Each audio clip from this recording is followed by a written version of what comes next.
Hey, everybody. I am so excited right now to have Jason Andrew Turner with me in, well, my office and I assume your studio.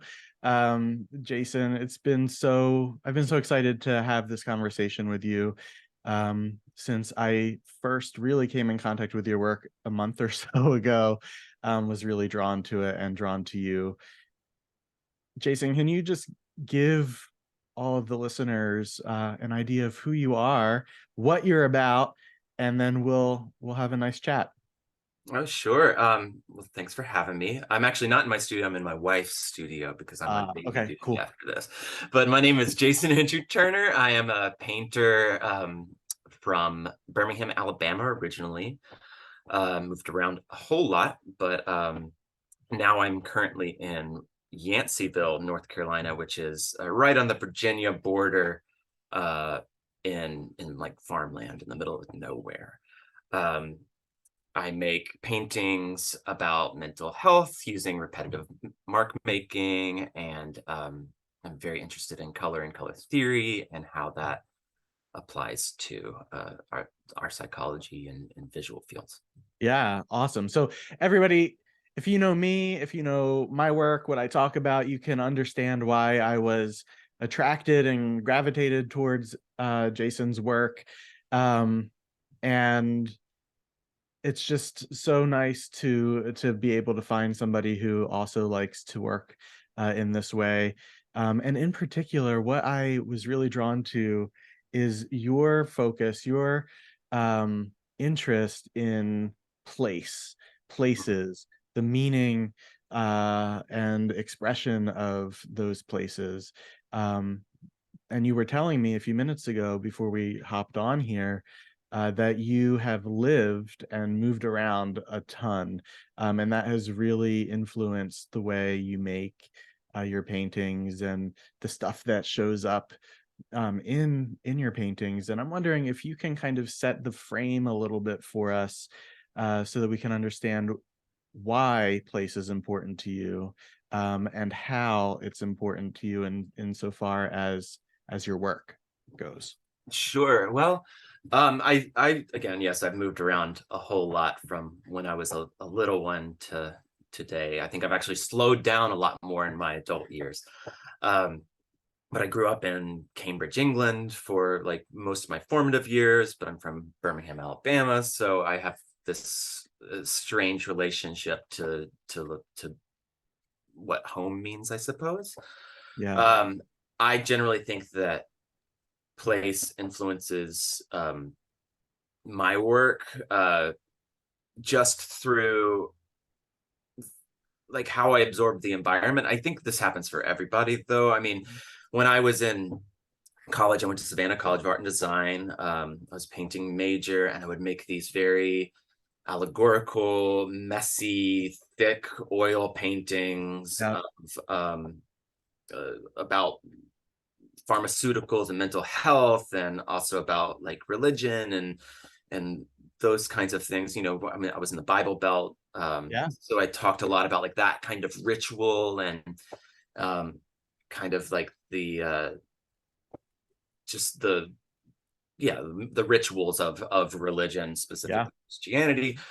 But then I moved to Philadelphia, and I didn't feel right because I was suddenly in this pretty dense city, rough around the edges, Right. brick everywhere. And so Yeah. then drawing became more my focus. And then Hmm. these repetitive lines started coming out of that. Um, just from the density and the tightness of everything kind of got smaller and more condensed and those kinds of things. Yeah. And then I moved to New York, and suddenly the work needed to be faster. I don't think that this is like a purposeful thing. I think it's something that exists in the ether. I was Yeah. noticing it with a lot of my peers Yeah. is New York creates a bit more of like a rushed and like immediate thing because the energy of the city is just Hmm. constantly like churning, churning, churning. Yeah. Now that I'm here in the middle of nowhere, um, So much my work slower. has gotten a little bit quieter. It's gotten a little bit more open and Hmm. um, gentler, I would say. I think that just generally place is just such an important, like where you're making the work is, you need to be aware of it and be attuned to like how that environment, how you exist in that Yeah. environment, because Right. what you can't just paint in a vacuum. Like these are my ideas, this is my echo chamber. You have to be aware of the world around you and like bring that into the work, I think. Yeah. Yeah, and I think that that goes to just, like, people in general, right? Mhm. I don't think people, or many of us really pay attention to, our container, so to speak, Sure. right? Like, if you plant a plant in a particular spot, right, it's going to grow in a particular way or not grow in other ways. And people are very similar to that. And it seems like you have been able to cultivate a an awareness of yourself, um, through your art making, No, right? definitely, And yeah. recognizing like, okay, my making, my output looks and feels a certain way based on the environments that I've been existing in, Hmm. right? And you've been able to, I wonder if you've been able to kind of then take that awareness from, of what you're seeing in your work to maybe who you are as a person, and understanding how you're feeling as an individual in the world, based on your environments. Like, have you Sure. noticed how you yourself lead your life differently or not? Hmm. Well, I think you just generally need to be pretty adaptable, and I think because I moved around a lot in my youth, um, that made me more attuned to like moving to a new place and like kind of looking at the culture a little bit differently and trying to find where I can worm my way in to Yeah. like fitting in that environment. Um, and of course, when you're in densely populated cities, you have to worry about people and how you interact with that kind of mode of thinking. But now that I'm here, it's kind of, I get, like I said, it's opened up because I'm not seeing people as much. I can really like absorb uh, my my true artist self of being a little antisocial and a little just absorbed into the work, you know? Uh-huh. So you're noticing that that this environment is a bit more comfortable for you. It's a bit more, it allows you to be yourself more. Is that what you're I saying? wouldn't say that so Okay. much. I still think that there's a level of uh, acting that I have to do in the world of people, I suppose. Um, it's not like I didn't feel myself in Philadelphia or New York either. It's just that's how, in terms of the work, it's the environment itself is what influenced it. I don't think it's Mm, necessarily changed me or my thinking. I mean, it's probably slowed me down a little bit because I don't have to, rat race every single day. right, Um, right. but I don't think it's intrinsically like changed me, so to speak.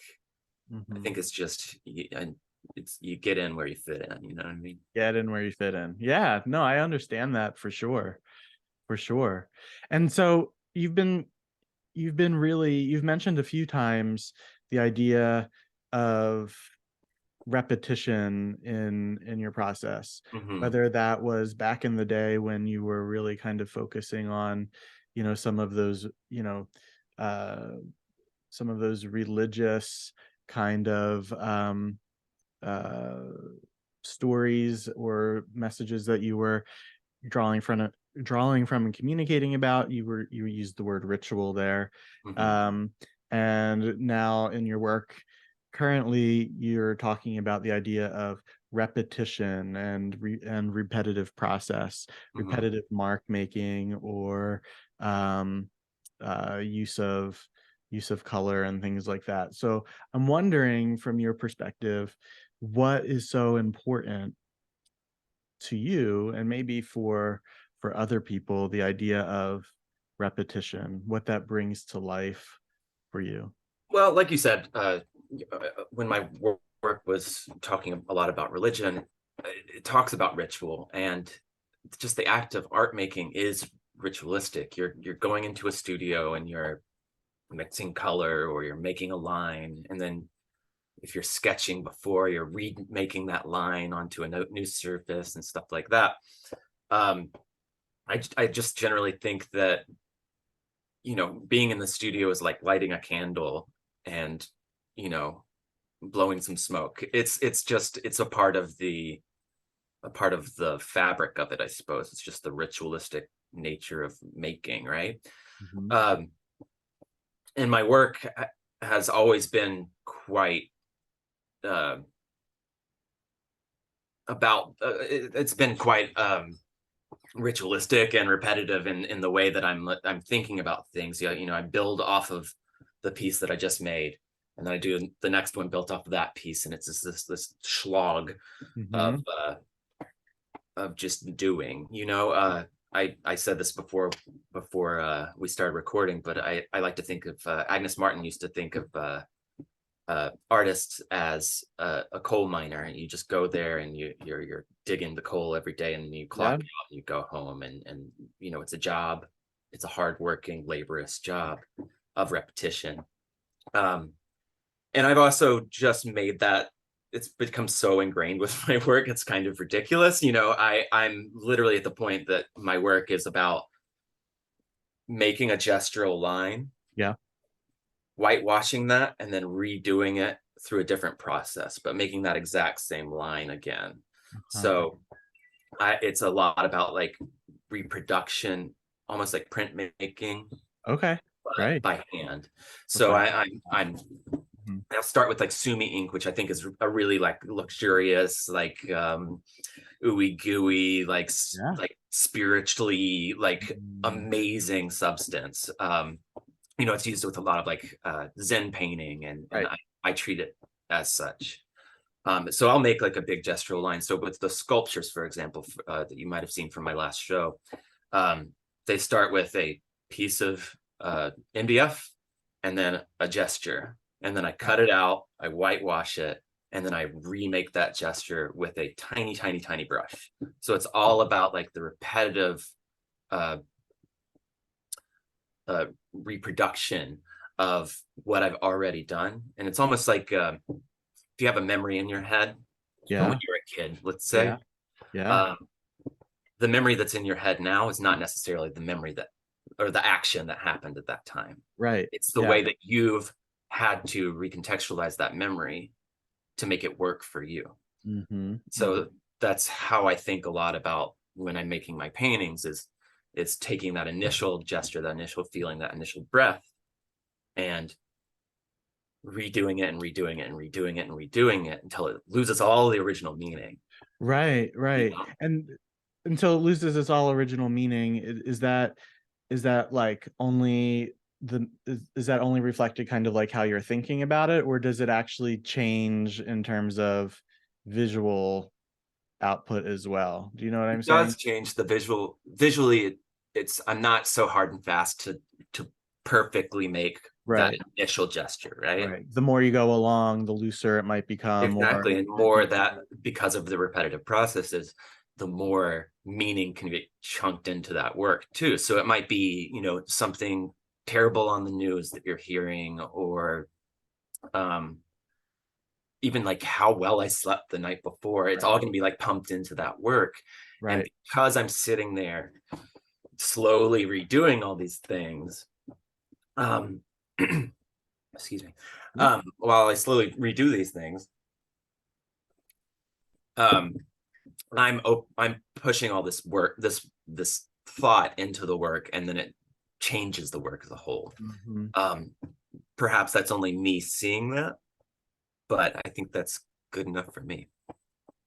Sure. Well, and that is, I think, it goes to like showing up every day Mhm, and like chipping away at coal in the mine, mhm. right? And that is uh, that that is a process that is really personal, or an experience that is really personal Sure. to the coal miner, right? They're there to do something in particular, which is like, I guess my well, not I Mind cool. guess, but to mine coal, right? And like come out with a product at the end of the process there, and then people do what they're going to do with and use the coal however they're going to use it. Sure. Um, but they're in there doing that work, and you show up in your studio and you do your work and create an image or a sculpture, and then it goes out into the world to be interpreted and used by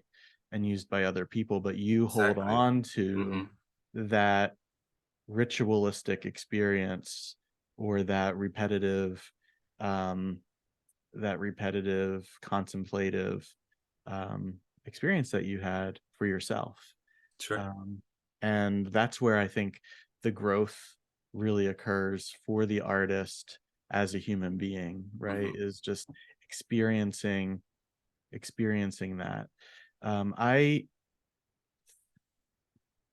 come from like a taught experience, or a modeled experience of like the importance of showing up in your studio every day, Hmm. right? no matter no matter what's going on, as long as you have the physical ability, to show up there, um, it's important to do so. And whether or not you actually make any marks or push any paint or drive any nails or screws, just the ritual of getting there and being in the presence of your work is really important, and almost a ritual that um that affects the work when you actually get to making. And I Hmm. notice in some corners of the art making world, that habit, or that ritual is not as like followed. I don't know if you have experienced that or have run into that at all, but I've just noticed that in some of the people that I work with, the sense that they have to go in, when they go into the studio they have to come out with a product to put on display to show people, and unless they do that, unless they're actively making, um it's not worth showing up. Sure. um and I think that that strips away so much of the beauty and the hardship and suffering, even of like being an artist, being called to create, being called to make things. Well, it's um interesting that you say hardship, because being an artist is just continuing being a kid. It's still, you're mm, looking at the world with rose-colored glasses. So I don't think it's necessarily hardship. I think that if mm, you are going in there expecting, monetized, uh, or result driven art making, that you're missing the element of play. You're missing that element of like, can I swear? yeah, sure. Oh, But fucking around and finding out, you know what I mean? Like, you got to be able to like make a mess, or else why are you doing it? Like, why play with paint if you can't like spill it sometimes, yeah, Just like smear it around, or just like have something that can just be like for fun. messed up. Yeah. Yeah, Like I do plenty of things that no one, like, no one sees. I, the tip of the iceberg is all that people see. There's a uh whole other like planet underneath all of it. yeah, I yeah, think that playing is incredibly like, screw hardship. Like, you got to have fun with it too. And it might be infuriating. It might tear your hair out, but like, you have to have fun doing it, or else why do it? or else why do it? Yeah, Yeah. why do something that is a hardship, right? Why Yeah. Just be a banker if you like hate yourself so much. You know what I mean? Like, exactly. No, 100, yeah, 100%. And it is interesting actually that that is a word, a descriptive word that I came out with today. I'm trying to think about why that showed up in my conversation here, because I'm very much like a process oriented person, right? When I practice therapy with people, it's process oriented, screw the content, right? When I'm upstairs in my studio, it's process oriented, screw the outcome. um but I do notice that if I'm spending, and this is probably what it is, because I'm in a mode right now of like doing research and exploration on different people that I might want to have a conversation with, or Mm. something of that nature. And so I'm spending a lot of time on social media, in the Instagram feed, right? Or Bless you. looking looking at different people's websites, and I'm seeing, right, the tip of the iceberg, Mhm. right? And I'm not experiencing the process, right, of what they're going through, what they're wrestling with through their process, what they're playing around with. Because we only see, and maybe this can can move us to another idea that you have, which is flattening, right? Well, you're only seeing, right, what has been distilled to to a certain point based on what that person wants you to see. And so then I take that and I'm feeling like, man, like my stuff looks like a bunch of shit right now, right? Like it's just not doing what I believe that other people want it to do, right? Mhm. And I lose that element of the purpose, my meaning for making, which is experiencing my humanness, right? And experiencing um what I've just come from in my life, and putting it onto some kind of surface. um so that's probably where that hardship came Sure. I from. mean, well, yeah, art making is not content, right? Right. Content is content, Hmm. but art making is a whole other beast that you got to Yeah. wrestle with, and yeah, like you said, it's a way to like examine your own humanity, and you can be that can be the point of the work, or it can be just a subsection, but you know, yeah, Yeah, but yeah, it's not. Yeah, the very last thing it is, right, is like the actual finished product, right? sure. Most of its life is, it's like development, it's cultivation, it's Sure, or like the 20 pieces that existed before that one right, did as well. right, right. Yeah, yeah, for sure. There's so many pieces that just exist upstairs that no one will ever see, Exactly.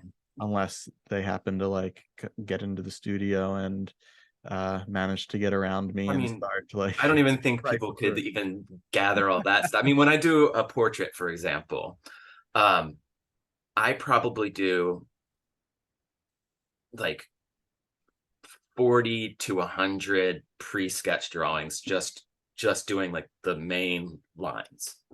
And then I transfer that to another thing. Then and it's just this like constant slog of doing all these like these milestones to get to just doing the portrait, which Right. is just on one sheet of paper or a canvas or whatnot. And you know, it's just the amount of work that goes into just making that thing Hmm. is mind-boggling to me sometimes.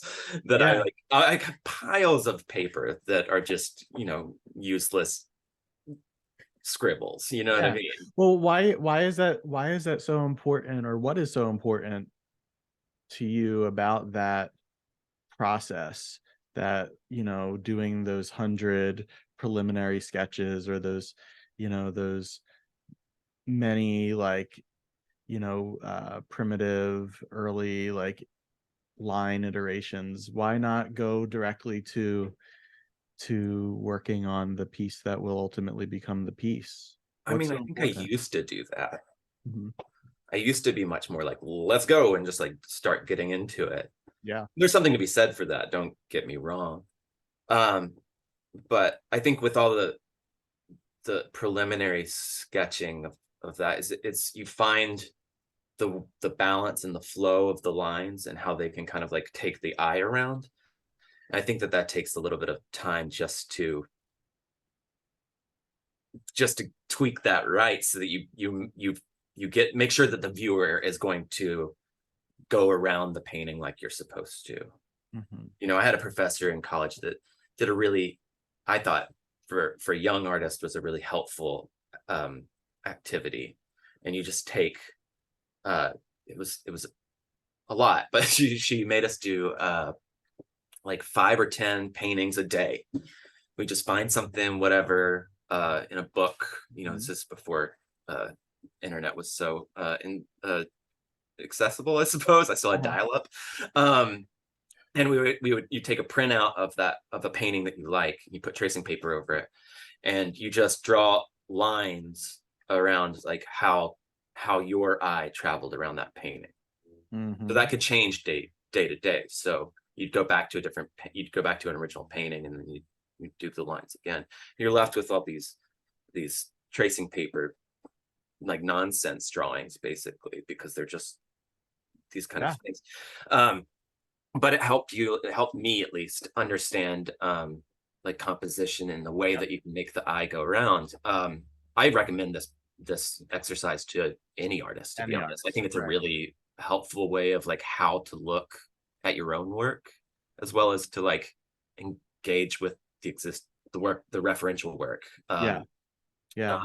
in a clearer way. Um, uh, so you know, I that's something that I like. I just want to get that balance right. And if you Right. look at like Matisse cutouts or something like that, like he did that. He made like a Mhm. thousand sketches before he did the Right. original, Right. or cutouts.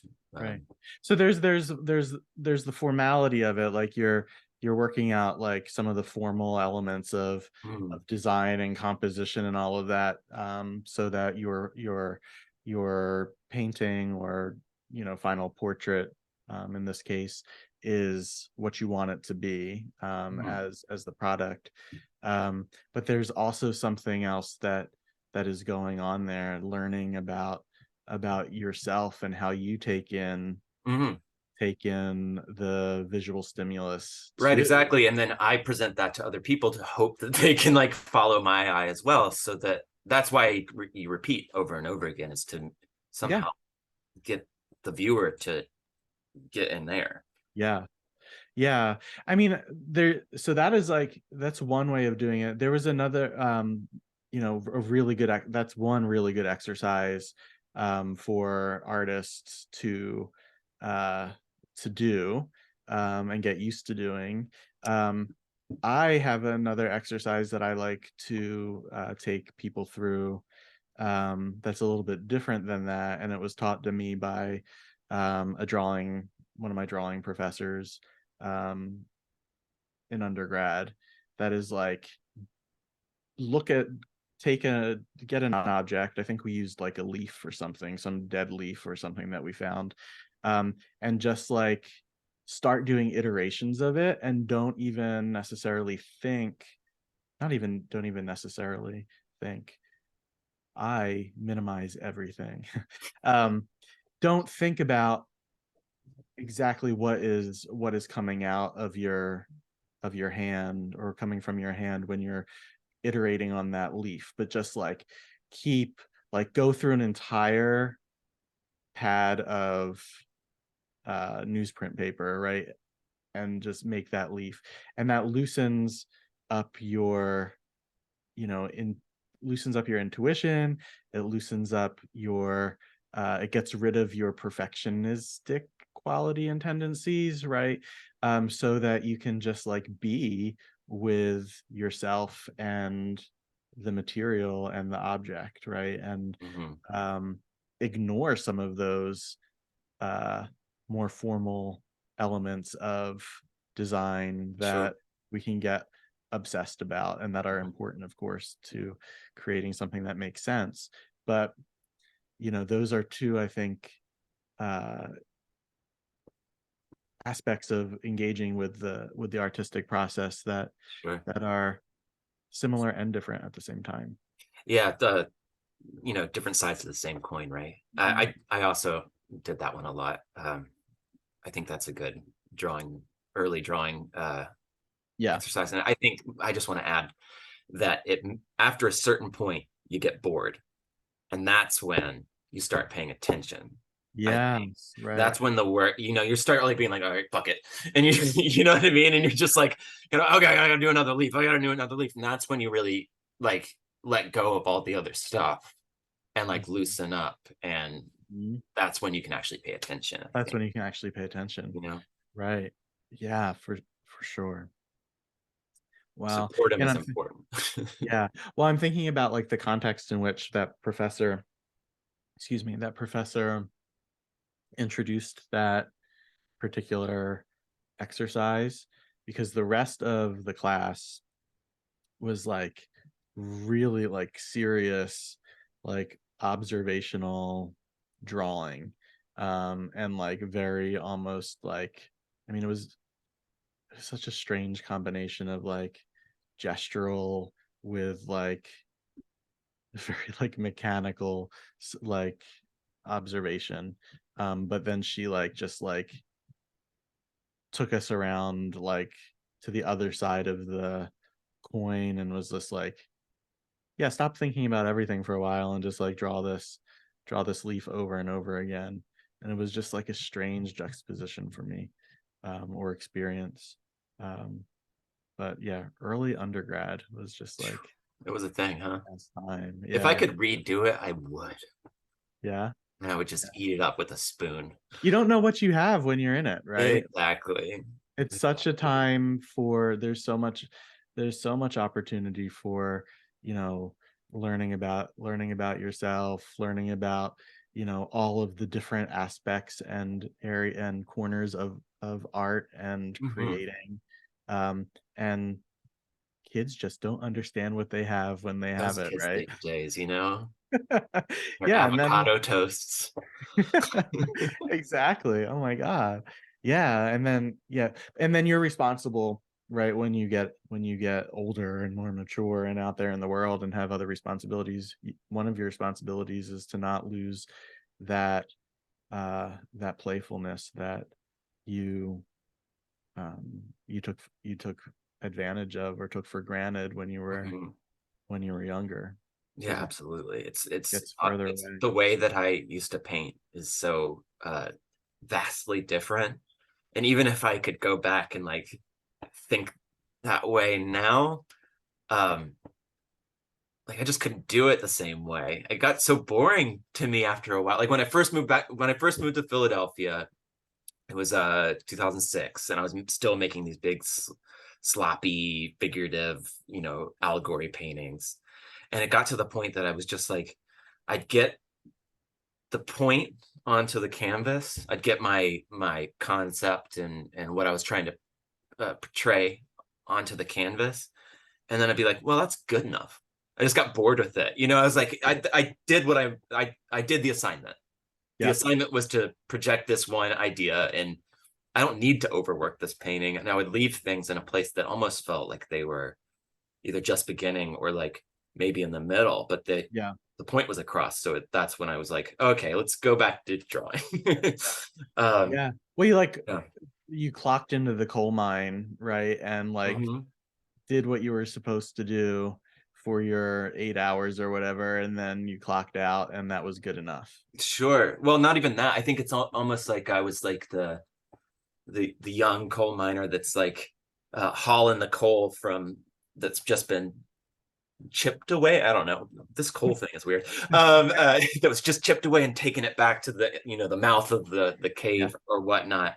And I think that at that point I realized that I needed to be the one with the pickaxe, and I needed to like cut the big boulders and not To get, worry yeah, so to much be like about really invested in the process. exactly. And I think that that's where the original graphite drawings came from. Was from that. Just slowing everything down and uh, overworking the crap out of things, essentially. Yeah. Yeah. Well, if there's nothing that I'm good at, hold on, what am I saying? Hold on. If there's one thing that I'm good at, it's overworking the crap out of stuff. Sure. I like have to like I have certain people that I go to and I'm like, look at this, and they're like, stop right now, Hmm. because I will just like keep going and just exploring and exploring, and it Sure. just then becomes totally unreadable. But Mm. my own personal problem that I'm trying to work through. Something that I'm really curious about, and I think is really interesting, is how you say you use flatness to express the world around you or around us. What do you mean by that, Jason? And you know, what is it connected to? First started tuning into the flatness thing when I was starting this brushstroke series that I've been doing for a few years at this point, I guess since 2017 or so. Okay. Uh, my main focus is using this fan brush with some sumi ink, and Mhm. sumi ink is again a material I love, but it creates a really matte, like flat Yeah. surface. It can be shiny and it can be matte in places, but Yeah. it's ultimately quite flat. Um, and I started just really dialing into that and really enjoying how like you couldn't see the process because everything was just so on the surface. Hmm.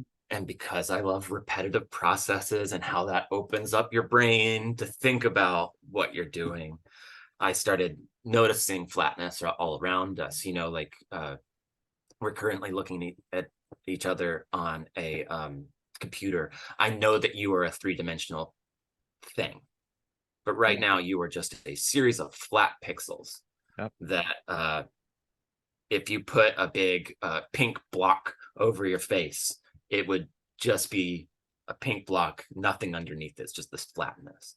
And I think that uh, I think the term would be post-internet. I hate that term, but I think that this design element and how we view so much through our phones and through our screens these days, there's a flattening there that I think extends into culture as well, because now we are in this place that um, things are either black or white. There's no Yep. minutia. Everything is just so flattened that you live in these echo chambers. That have the same flat beliefs, that have the same like no nuance and no wiggle room No for people to nuance. make Yeah. mistakes, for people to Yep. try and learn. It's just I like to call it the great flattening. Um, Flattening. I like it. I'll get an essay out about that one of these days. But it's just something that I think is so prevalent in our world. Uh, and it really started coming to the forefront. And I want to say like around the pandemic, to be honest, I was making these very repetitive brushstroke paintings that I would make a line, I would make a gesture, and then I would repeat that gesture on either side of it. So you wouldn't really know where the painting began or where it ended. It just became this kind of feedback loop, right? And then I would add uh, gradations of color for the background and for the brushstrokes, and they'd all be very, very flat. And I would do it with this tiny little brush, and I would do multiple layers of like these transparent colors, just so that you could see the tooth of the canvas, because I Yeah. wanted you to see the surface Yeah. of something. Yeah. But also the way these like flat colors kind of interact with each other kind of makes this vibration. So if Hmm. you look at them, if you spend enough time with them, they'll Yep. start going, The move. The right? vibrate. But the idea of those, we're really taking an opinion and a contrary opinion and making them fight against On. each other. Fight. Yeah. So, the way a yellow and a purple are going to like just argue and butt heads against each other. Um, this was of course like pandemic times when we still had the orange one in charge, and it was there was just so much division. Not that there's not now, there's if not more now. Exponential. Just Yeah. this constant like head butting that you start failing to see the world around you, and you just get this vibration. And Mm, I mm. think that that energy was just really prevalent in our society, and so those paintings really felt timely to me at that time. Yeah, sure. Um, and now that I'm here and kind of in a larger open space, Right. a lot of my paintings are a little less frenetic, but I'm still keeping that flatness because I think that the way that the colors can vibrate off each other, because the way that we view things, it just it feels right to me. This flattening of everything, so you can Mhm. see the tooth of the painting. You don't see the brush stroke, almost like a, if you've seen like a Mondrian Yeah. in real life, you don't see any of his brush strokes. It's so No. mechanical Yes. that Right.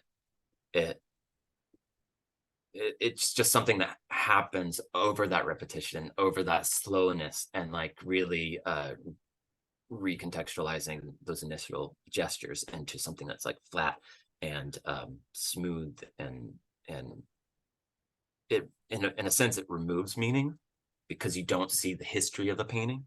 Yeah. Yeah. But I think you should not you, I mean the just generally I think it behooves us to slow down and think about what's underneath that painting. Yeah. Well, something that we don't do in life anymore, right, is slow down and think about, the history and the stuff that leads up to what we're seeing and experience and fighting about, right? Exactly. Gets rid of all of that nuance, all of the context, um all of the process, right? And we're just left with these like purple and yellow Exactly. um sides that can't really hear the other one. Just vibrates and echoes. um Exactly. and I think so. It sounds to me like you don't believe that um uh that the great flattening of our experience of each other in the world is a good and helpful thing. Oh, certainly not. I mean, it's Yeah. helpful for painting sometimes. It's helpful for painting sometimes. Yeah. You're But in making terms of beautiful society, paintings. no, no, absolutely Yeah. not. I'm very much in uh, the Orange One company, in that part of the country right now, and Yeah. it's difficult. I'm out of my liberal coastal elite city environment Mhm. that like pacified me in a lot of ways, and now I need to understand how the other half is and be open to them and be an example of of how to be in the world or whatnot. Yeah. um and I think that I express that through my paintings as well, Mhm. just trying to make sense of it all too. Yeah. I think as difficult as it is to live in an experience that is so opposite of, anything that you might stand for or, um, just be, um, it's a really important it's a difficult but important experience for people to have, to because that will help you, um, in the best of circumstances. It will help you, stop the vibration and be able to look more critically or more in a more nuanced way at, you know, why the other color is doing what it's doing and saying what it's saying. Um, Sure, I if you think. can hear that sound, that tone in between the two, if Mhm. you can just pay attention to the way those things are fighting and hear that noise, Yeah, uh a visual tone, I suppose, but sure. it's still like hitting a bell and watching it ring. And if you can listen to that ring, that's the that's the sweet spot. That's the sweet spot. Yeah. And that's what I, strive to do. I like am not good at it most days, right? But I strive to really try and find that sweet spot, right? Whether that's like looking at a painting, right, and trying to find that what you were just Mhm. describing there, or listening to, you know, somebody who has the totally opposite perspective, like where is the place, right, that we can even start to agree about something on, right? Like Certainly where is that one place? Because then we can have the opportunity to learn from one another, to, see the other person's, humanity, and reason for having that perspective. And that's not to say that that perspective isn't problematic or, dangerous, but it allows us to have more of a conversation than a vibration that isn't helpful. conducive to good So yeah, living. to good Yes. living. Yeah. Exactly. Yeah. Wow. So this has been a really cool conversation. I learned so much about your process and your work, but also, a little bit about how you see the world too, and how it all ties together. So I really, really appreciate you being so open about all this. Of course. Thanks for having me, TJ. This is a lot of fun. Yeah, no problem. Can you tell us before we leave you, where folks can find more about you, more about your work? And this will be coming out probably, in the next month or two. Right now we're in May of 23. So if you have anything coming up in the next couple months that you can share for people, that would be nice. Or you can just say, go to my website. Nothing to share publicly at the moment. By the time this is out, there might be some things. Cool. Um, but you can find me at jasonandrewturner.com. That's my website. It's pretty comprehensive to a lot of the work I've been making over the past few years. And you can find me on Instagram at jasonandrewturner as well, or TikTok, which I'm never on. But it also Jason Andrew Turner. Everything's Jason Andrew Turner. Awesome. Easy enough. Yeah, So just everybody type in Jason Andrew Turner into the Google machine typing. and he'll come up, and you'll be able to explore all that they have to offer, your eyes and all of that stuff. So Jason, once again, thank you so much for hanging out with me and us and everybody. This has been the Bold Creatives Collective. I think I said that right. Podcast. Until next time, have a good one. See ya. Bye, guys.